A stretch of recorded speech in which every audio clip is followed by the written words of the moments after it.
प्रिय विद्यार्थियों नमस्कार, मैं रमेश गावड़िया, वरिष्ठ अध्यापक साइंस जीपीएस स्कूल गुडागोड़ जी के ऑनलाइन क्लास में आपका स्वागत करता हूं। प्रिय विद्यार्थियों, पीछे जो अपनी ऑनलाइन क्लास हुई थी इसमें हमने अपना नया चैप्टर स्टार्ट किया था, चैप्टर संख्या 11 कार्य ऊर्जा एवं शक्ति। ये चैप्टर का नाम है, जिसमें आपको बताया था ऊर्जा जो पार्ट है उसको हटा दिया गया सिलेबस से 2021 में। तो इसमें अपने दो टॉपिक हैं, एक तो कार्य और एक शक्ति। तो हमने कार्य जो टॉपिक है उसका हमने अध्ययन शुरू किया था। तो कार्य के बारे में आज हम कार्य के क्या मात्रक हैं इनका अध्ययन करेंगे। तो इससे पहले कार्य के 2-3 सूत्र और हैं, वो भी हम देखते हैं। देखिए, जैसे मान लो m द्रव्यमान की कोई वस्तु है, ये वस्तु है, इसका द्रव्यमान क्या है, m है। अब ये m द्रव्यमान की वस्तु क्या होता है, ये पृथ्वी से h ऊंचाई पे स्थित है। तो इसको हम, ये अपनी पृथ्वी है तो इस m द्रव्यमान की वस्तु को जब हम नीचे की ओर गिरवाते हैं पृथ्वी की ओर, तो ये h ऊंचाई तय करके नीचे आ जाती है, धरातल पे पृथ्वी पे आ जाती है। ठीक है, तो वस्तु का द्रव्यमान कितना है, m, और पृथ्वी से इसी ऊंचाई क्या है, h। तो ये h ऊंचाई तय करके ये पृथ्वी पे पहुंचती है। तो इस स्थिति में क्या होता है कि इस वस्तु के ऊपर गुरुत्वीय जो त्वरण है वो कार्य करता है, वो इससे नीचे की ओर खींचता है। तो गुरुत्वीय त्वरण के कारण इस वस्तु पे जो बल लगता है वो है F बराबर है mg। वस्तु पर जो गुरुत्वीय त्वरण के कारण जो बल लगा वो बल क्या है, F बराबर mg। m क्या है, द्रव्यमान है। m क्या चीज़ है यहाँ, द्रव्यमान, और g क्या है, गुरुत्वीय त्वरण। ठीक है, अब जब इस वस्तु पर गुरुत्वीय त्वरण के कारण लगने वाला बल जब F है, तो वस्तु पर किया गया जो कार्य है, वस्तु पर किया गया कार्य W बराबर क्या हो जाएगा, F गुणा H। हमने पढ़ा है कार्य बराबर बल गुणा विस्थापन। विस्थापन का यहाँ हम ऊंचाई से इसका तात्पर्य है। तो W बराबर F गुणा H। F है वस्तु पे लगने वाला गुरुत्वीय बल और H क्या यहाँ ऊंचाई है। ठीक है, अब यहाँ हमने पढ़ा है गुरुत्वीय त्वरण के कारण वस्तु पर जो गुरुत्वीय जो बल लग रहा है F, तो F बराबर क्या है, mg। तो F का मान हम mg यहाँ अपने इस कार्य के सूत्र में रखते हैं। तो W बराबर हमें सूत्र प्राप्त होता है mgh। तो ये कार्य ज्ञात करने का ये सूत्र भी आप याद रखना, इस पे भी क्वेश्चन आ जाते हैं। इसी चैप्टर में हम लास्ट में जब शक्ति पढ़ते हैं तो उसमें P बराबर W बटा T ये शक्ति का ज्ञात करने का एक फॉर्मूला है। तो W का मान हमें याद रखना है mgh। तो कार्य ज्ञात करने का सूत्र क्या आ गया, mgh। m यहाँ क्या है, m यहाँ वस्तु का द्रव्यमान है, g गुरुत्वीय त्वरण है जो हमें दिया हुआ मिलेगा, और h क्या है, वस्तु की ऊंचाई, पृथ्वी से उसकी ऊंचाई कितनी क्या है। तो W बराबर mgh। तो गुरुत्वीय बल के द्वारा वस्तु पर किया गया जो कार्य है उसके लिए ये सूत्र हमें काम में लेना है, W बराबर mgh। ठीक है, अब देखिए कार्य के लिए एक चीज़ और है कि जब किसी वस्तु पर बल F लगाया जाता है तो उसमें विस्थापन S होता है। तो लगने वाला बल वस्तु के विस्थापन के अगर लंबवत होगा, लगने वाला बल वस्तु के विस्थापन के क्या होगा, लंबवत होगा, तो इस स्थिति में थीटा का मान क्या होगा, 90 डिग्री होगा। जब वस्तु पर लगने वाला बल ये विस्थापन की दिशा के जब लंबवत हो तो इस स्थिति में थीटा का मान 90 डिग्री होगा, और 90 डिग्री होगा तो किया गया जो कार्य है, किया गया कार्य वो क्या होगा, 0 होगा, कोई कार्य संपन्न नहीं होगा। ठीक है, इसी प्रकार एक चीज़ और इसमें याद रखना कि जब कोई वस्तु किसी वर्तुल पथ में गतिमान है, जब कोई वस्तु है वो किसी वर्तुल पथ में गतिमान है, तो इस वस्तु पर जो अभिकेंद्रीय जो बल लग रहा है, अभिकेंद्रीय बल जो लगेगा उसके जो लंबवत लगेगा उस अभिकेंद्रीय बल का मान क्या होगा, 0 होगा। ये भी ध्यान रखना आप। अगर कोई वस्तु किसी वर्ताकार पथ में गति कर रही है, मतलब वर्तुल पथ में गति कर रही है, तो उस पर जो अभिकेंद्रीय जो बल है वो उसके लंबवत लग रहा है, ठीक है। तो यहाँ अभिकेंद्रीय जो बल है वो क्या होगा, 0 होगा। मतलब यहाँ जो किया गया कार्य वो भी क्या होगा, 0 होगा, क्योंकि वस्तु है केवल एक वर्ताकार पथ में ही गति कर रही है। उस पथ में जब वस्तु वर्ताकार पथ में गति करती है तो वो एक ही पथ में लगातार गति कर रही है, न अंदर आ रही है न बाहर जा रही है, मतलब उसमें विस्थापन बिल्कुल भी नहीं हो पाता है। तो इस स्थिति में किया गया कार्य भी क्या होगा, ध्यान रखना, 0 होगा। तो ये कार्य के लिए मतलब अलग अलग शर्तें बताई हैं कि इस स्थिति में कार्य का मान क्या होगा, इस स्थिति में कार्य का मान क्या होगा, ये हमें ध्यान रखना है, ठीक है। आगे देखिए, आगे आता है अपना टॉपिक है कार्य के मात्रक। कार्य के मात्रक,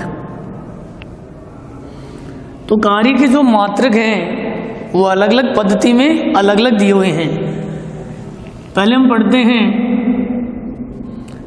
MKS पद्धति में कार्य का मात्रक।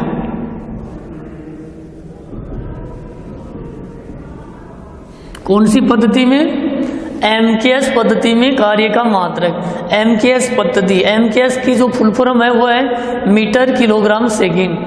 तो MKS की फुल फॉर्म क्या है, मीटर किलोग्राम सेकंड, ठीक है। तो MKS पद्धति में कार्य का मात्रक हम ज्ञात करेंगे।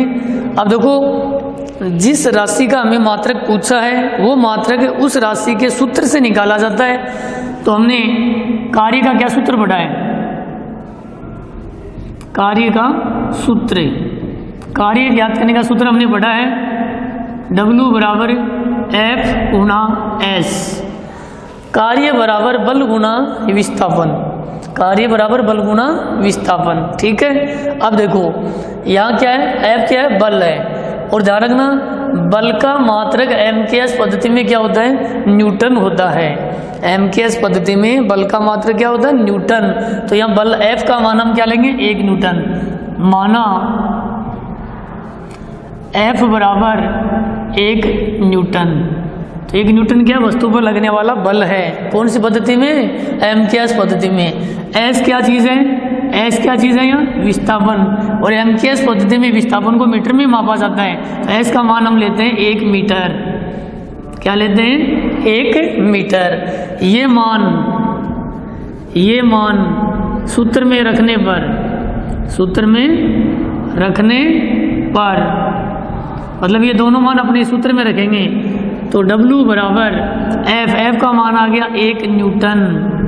क्या आ गया, 1 न्यूटन गुणा विस्थापन क्या है, 1 मीटर, ठीक है। तो W बराबर क्या आ गया, 1 न्यूटन गुणा 1 मीटर, न्यूटन गुणा मीटर।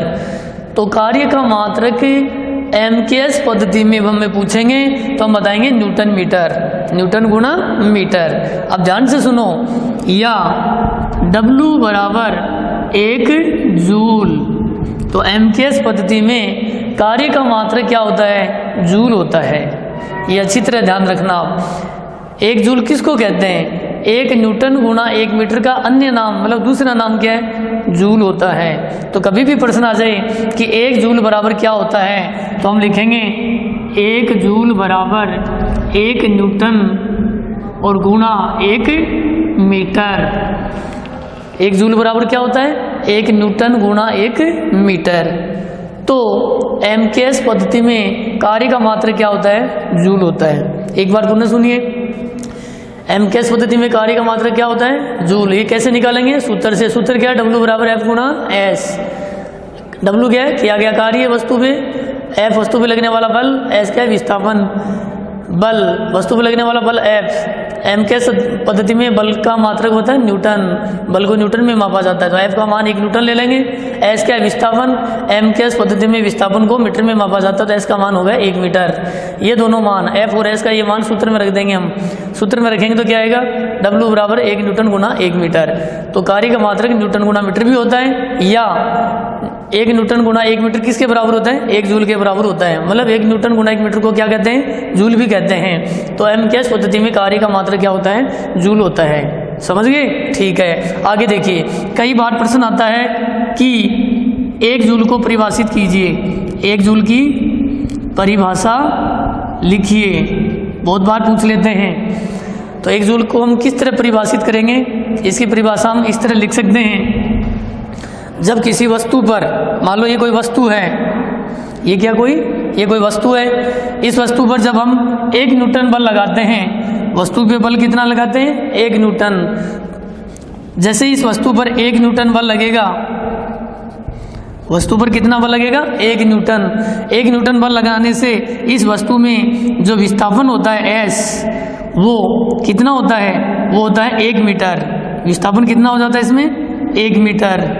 तो इस पर जो किया गया कार्य है उसका मान कितना होगा, 1 जूल होगा। ये कार्य मतलब 1 जूल की परिभाषा है। एक बार पुनः सुन लो कि जब किसी वस्तु पर 1 न्यूटन बल लगाने से उसमें उत्पन्न विस्थापन का मान जब 1 मीटर हो, तो वस्तु पर किया गया कार्य क्या होगा, 1 जूल।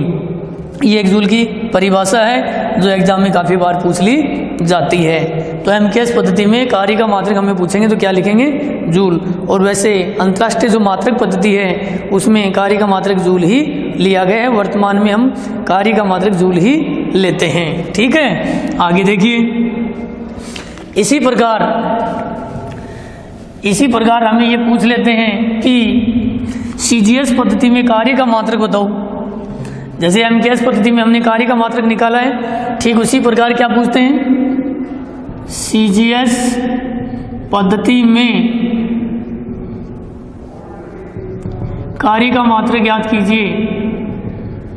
सीजीएस पद्धति में कार्य का मात्रक ज्ञात कीजिए। तो पहले ये सुनो, सीजीएस की फुल फॉर्म क्या है। सीजीएस की फुल फॉर्म है, जैसे हमने एमकेएस की फुल फॉर्म क्या लिखी थी, मीटर किलोग्राम सेकंड। तो यहाँ देखो सी है तो मीटर की जगह हम लेंगे सेंटीमीटर। वहाँ देखो के किलोग्राम, तो यहाँ हम लेंगे ग्राम सेकंड। तो ये हो गया सेंटीमीटर ग्राम सेकंड। ये सीजीएस की फुल फॉर्म है, ध्यान रखना। अब देखिए जो मात्रक है वो हम हमेशा किससे निकालते हैं, सूत्र से निकालेंगे। कार्य का सूत्र है, कार्य ज्ञात करने का सूत्र हमने क्या पढ़ा था, सूत्र हमने पढ़ा था W बराबर F गुना S, कार्य बराबर बल गुना विस्थापन, वही अपना सूत्र लेते हैं। अब देखिए यहाँ F क्या चीज़ है, वस्तु पर लगने वाला बल है, और बल को सीजीएस पद्धति में डाइन में मापा जाता है। मतलब सीजीएस पद्धति में बल का मात्रक क्या होता है, डाइन होता है। तो हम F का मान क्या लेते हैं, 1 डाइन, ये ध्यान रखना। ठीक है, फिर देखो यहाँ S क्या है, विस्थापन, और विस्थापन को सीजीएस पद्धति में किस में मापा जाता है, विस्थापन को सीजीएस पद्धति में सेंटीमीटर में मापा जाता है। तो यहाँ S बराबर हम लेंगे 1 सेमी, 1 सेंटीमीटर। ठीक है, तो हमने यहाँ बल F तो क्या ले लिया, 1 डाइन, और S जो विस्थापन वो क्या 1 सेंटीमीटर ले लिया। अब ये दोनों मान इस सूत्र में रखेंगे। मान रखने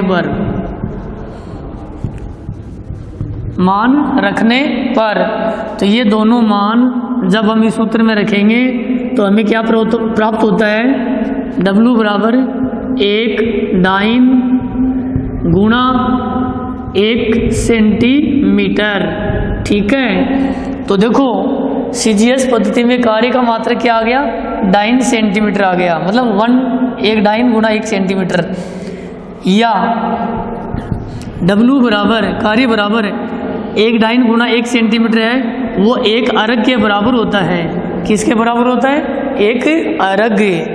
तो सीजीएस पद्धति में कार्य का जो मात्रक है वो क्या होता है, अर्घ होता है।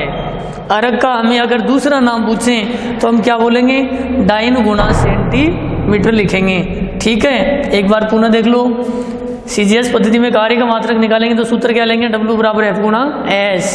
F क्या है, बल, वस्तु पर लगने वाला। S क्या है, विस्थापन। बल का मात्रक है सीजीएस पद्धति में क्या होता है, डाइन, तो F का मान 1 डाइन, और ये S क्या है, विस्थापन। विस्थापन का जो मात्रक है या जो विस्थापन है उसको सीजीएस पद्धति में सेंटीमीटर में मापा जाता है, तो S बराबर 1 सेमी ले लेंगे हम। अब F और S ये दोनों मान सूत्र में रखेंगे तो हमें ये सूत्र प्राप्त होगा, W बराबर 1 डाइन गुणा 1 सेंटीमीटर। तो सीजीएस पद्धति में कार्य का मात्रक हम डाइन सेंटीमीटर भी लिख सकते हैं, या W बराबर 1 अर्घ है। 1 अर्घ है वो किसके बराबर होता है, 1 डाइन गुणा 1 सेंटीमीटर के बराबर होता है। तो सीजीएस पद्धति में कार्य का मात्रक क्या होता है, अर्घ होता है। ये ध्यान रखना, बहुत बार पूछ लेते हैं। अब देखो, जैसे हमने यहाँ एमकेएस पद्धति में कार्य का मात्रक क्या बढ़ा, जूल, तो यहाँ हमने 1 जूल को परिभाषित किया। ठीक उसी प्रकार हमें ये पूछ सकते हैं कि 1 अर्घ की परिभाषा लिखिए।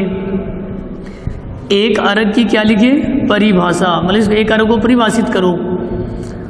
तो ठीक इसकी जो परिभाषा है वो 1 जूल के समान ही हम लिख सकते हैं। कैसे, जैसे ये कोई वस्तु है, ठीक है, अब इस वस्तु पर हम बल लगाते हैं। बल कितना लगाते हैं, 1 डाइन। इस वस्तु पर जो लग रहा बल है, F का मान है वो क्या है, 1 डाइन, 1 डाइन। तो जब किसी वस्तु पर 1 डाइन हम बल लगाते हैं तो उस वस्तु में जो विस्थापन हो रहा है वो होता है 1 सेंटीमीटर। कितना विस्थापन होता है, 1 सेंटीमीटर। तो ये वस्तु यहाँ आ जाती है विस्थापन के बाद में। इस स्थिति में इस वस्तु पर जो किया गया कार्य है उसका मान क्या हो जाएगा, 1 अर्घ हो जाएगा। एक बार पुनः सुन लो, जब किसी वस्तु पर 1 डाइन बल लगाने से उसमें उत्पन्न विस्थापन का मान 1 सेंटीमीटर हो तो किया गया कार्य कितना होगा, 1 अर्घ होगा। तो ये है 1 अर्घ की परिभाषा और ये थी 1 जूल की परिभाषा। तो एमकेएस पद्धति में कार्य का मात्रक पूछेंगे तो क्या लिखना, हमें जूल लिखना है, और सीजीएस पद्धति में हमें कार्य का मात्रक पूछें तो हमें लिखना है अर्घ। अगर वैसे आ जाता है कार्य का मात्रक लिखो तो हमें सिर्फ जूल ही लिखना है, अर्घ नहीं लिखना है, क्योंकि अंतर्राष्ट्रीय जो मात्रक पद्धति है उसमें कार्य का मात्रक जो जूल है उसी को मान्यता दी गई है। तो ये है कार्य के मात्रक। आगे देखिए,